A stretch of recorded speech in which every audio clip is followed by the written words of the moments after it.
This is the story of our encounter with a potential killer. It was creepy in the sense that, at the time, we didn't know who we think we saw until months following. Alright, so I live in Canada for what it's worth to the viewers, and my friend and I were headed to his farm 80 kilometers north of Saskatoon to the middle of nowhere, essentially. We were on our way to Scare, his little brother and his friends who were camping the night out at the farm. The drive went great. I managed to sneak a road beer or two on the drive, and we discussed what exactly we were going to do once we got there. We finally arrive, and the first thing we notice is the front gate to the dirt road that leads to the entrance is wide open, which it's always supposed to be closed and locked. Whatever. Easily could have been forgotten, so we brush it off as forgetful teenagers. We then decided that it was probably the best idea to park the truck a distance away from the cabin so that they couldn't see us sneak up on them. Well, here's where things start to get a little creepy. As my friend and I start walking towards the cabin, we see what looks like a large figure, easily 6 foot tall, and he appears to be standing still having a smoke. Well, we think it's his brother's friend, so we decide to keep watching. After about 5 minutes, we just say fuck it and keep walking. All of a sudden, the silhouette of a man looks over at us briefly and starts booking it. We're pretty pissed that our plan failed, so we just rushed to the cabin to alert everyone that we arrived. However, as we greeted everyone, we noticed all 3 of them were inside. And since all of them were inside, that means no one had been outside. Alright, so what the fuck? We swear we saw someone, a fairly large person actually. They immediately call bullshit and think we're scaring them, but we're serious. Anyways, the night progresses, we have some drinks and stuff, teenage shit essentially, and then we decide to leave. When we're about to leave, the generator outside cuts out, which it has never done before. Me and my friend immediately get chills, but again, his brother and friends think we're bullshitting and plan this all out, which now that I think about it is pretty ironic. So we go outside to investigate, a large bamboo stick in my hand, and my friend is wielding a hatchet. For whatever reason, we thought being armed was appropriate, although I think it paid off. The moment we step outside, we see a guy peeking through the garage windows, which is beside the door leading into the garage. We flip shit at him and then we charge him with the hatchet and the stick. He immediately dropped what looked like a lockpick or something and starts running into the black night, and eventually into a thick bush and foresty area. We were all freaked the fuck out and left the farm in record time. Especially because it's the middle of nowhere and the closest neighbors are a few kilometers away. So now after all of this, fast forward 2 months and you have a husband charged with first-degree murder of his wife. He choked her to death, stuffed her in a storm drain, and tried lighting her body on fire to dispose of any evidence. The eerie part of the story? She was found no more than 2 kilometers away on a dirt road leading to the farm. And the body was found semi-burnt and decomposing for some time, meaning it could have been there for weeks or even months. I strongly believe the guy that we saw that night was the killer husband, especially because he was breaking into the garage where they kept gas and diesel, and because the generator ran out of gas randomly that same night. Makes me really think what would have happened had we not gone out there that night. Could 3 young teens have been murdered also? It could all be a coincidence too, but I strongly disagree with that. Anyways, it just goes to show that even when you're in remote areas, danger always seems to follow.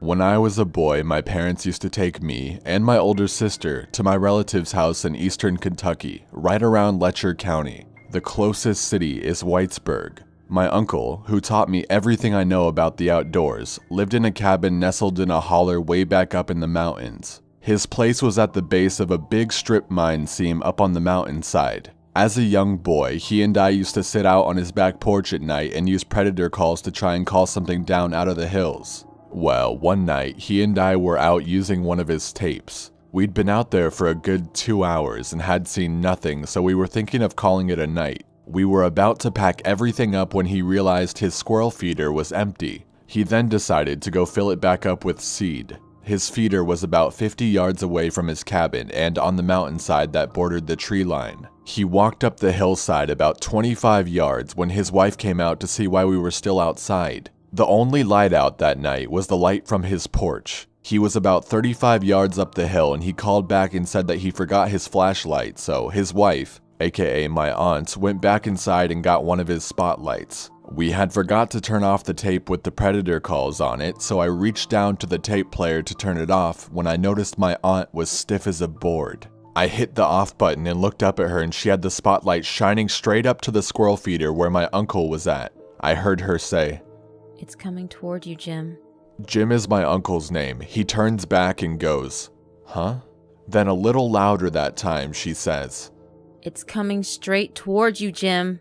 That's when I looked up and saw a set of eye shines about 15 feet away from where my uncle was standing and closing in. Whatever it was massive. The eyes were about 4 to 5 feet off the ground. Also, whatever that creature was, completely and totally got the drop on my uncle, who has pretty much spent his whole life in the woods studying and tracking predators. Well, he was turned around looking at us with his back to the woods, so we told him to freeze. We all just kind of stood there for about 3 minutes, which seemed like a lifetime. It was dead silent, no crickets, no sounds of the night. It was the most eerie and creepy 3 minutes of my entire life. It just sat there at the tree line staring at us all and us staring right back at it. The brush at the tree line was thick so we couldn't see what the shape of it was. Just the eyes and where they were in relation to the ground. After those 3 minutes, my uncle slowly turned around to see what was about 15 feet away from him.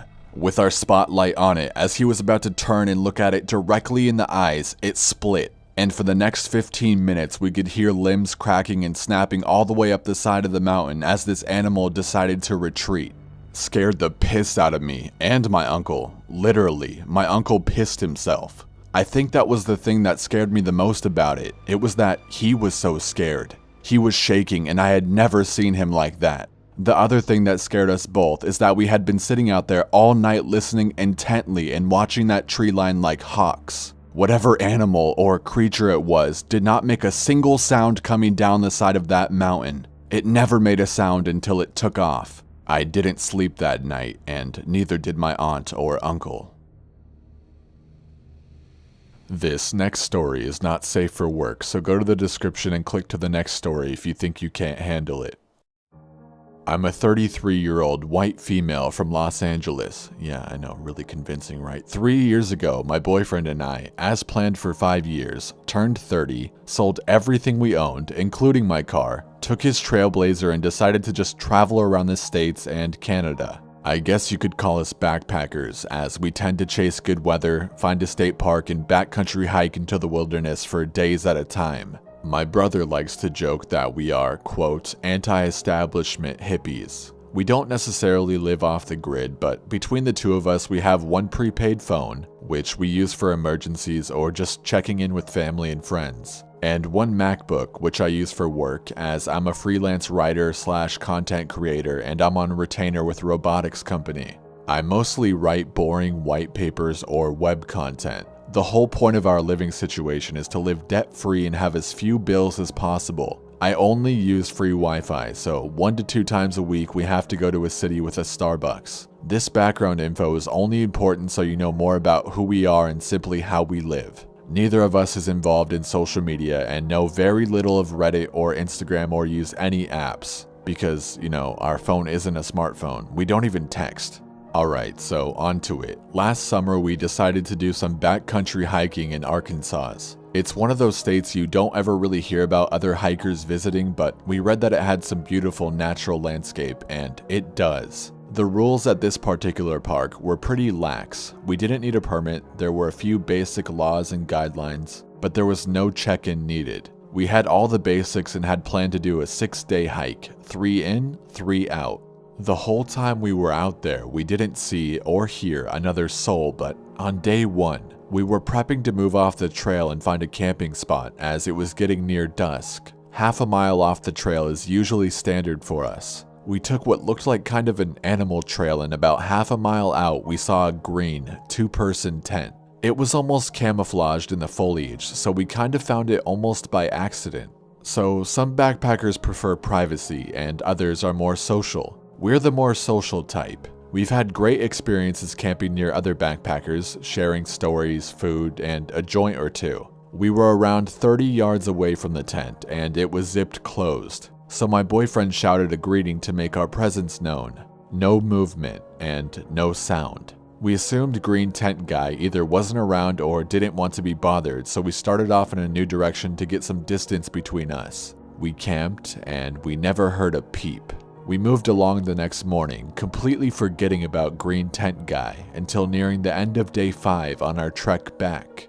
We were, again, looking for a spot to camp off the trail when we came up on the green tent again. This isn't that unusual, but normally backcountry hikers keep moving, so we weren't really expecting it. The tent flap was open, so my boyfriend yells his greeting again, and nothing. My boyfriend wants to go check it out, saying it's weird and maybe someone is hurt, but I didn't really like the idea from the get-go. Because even though we hadn't had any bad experiences personally, we'd heard enough stories from other backpackers about hermits and mountain men that want privacy, carry guns, etc. But my boyfriend assured me we'd be fine, and if all else fails, offer him some weed to keep the peace and we'd go on our way. As soon as we get within 20 yards of the place, the smell of decomposition is intense. My boyfriend has been hailing his greeting over the last 20 yards, and once the smell hits him, he stops and turns to me and says, "What if we find a dead body?" My skin crawled. I was immediately afraid. I've never seen a dead body before, and I really don't want to. The closer we got to the tent, the worse the smell got. I knew for sure we were going to walk in and see some old camper's rotting corpse. What we found was worse than that. Outside the tent was a dead doe's legs, all 4 of them covered in flies. It looked like the legs had been cut most of the way and then ripped off the rest of the way. It was a mess. Inside was the body and head of the deer, but the middle portion was swaddled in a blue fleece blanket that was blood-soaked at the bottom where the legs used to be. It was laying on its side, bottom facing the tent entry. The tail had been cut off and the anus and vagina was covered in dried blood and agape, like something had been penetrating it. The same with its mouth. The bottom portion was bent down at a scary, broken-looking angle. The tent was open so we could see everything without having to go inside. Not that we would have anyway, because at this point the smell was almost debilitating. There was a dirty, almost empty clear bottle of Jergens baby oil and a stained green and white fringed kitchen towel. And that was all. I immediately started crying and begged him to go. All he could muster was, "What the fuck?" And we turned and ran. We ran to the trail and jogged down it as far as we could go until dusk was fully on us and we had to set up camp. We didn't go very far off the trail and neither of us slept. We didn't start a fire or use headlamps after dark. We just sat up whispering to each other, going over and over what we had just seen. Every little noise startled us. It was like our brains were on red alert. I kept thinking any moment a dead deer rapist would come back to his tent, see our footprints or something, know we were there and track us back to our tent. I've never been so scared in my entire life. Just before dawn, we tore down and started out. My boyfriend stopped at the ranger station on our way out of the park to report what we had seen. The ranger was a young guy around our age, and he looked as freaked out by our story as we were telling it. He wrote most of it down, and my boyfriend showed him on a map approximately where it had been. He asked if we knew how the deer had been killed, and at that point we hadn't even thought about it. We just assumed it had been shot, but because of the blanket we didn't see a wound. But we weren't exactly giving it an autopsy either. Since this, we shortened our backcountry hikes to a maximum of 4 days. We've also been a lot less eager to call out to other campsites. And we've never approached another unmanned tent again.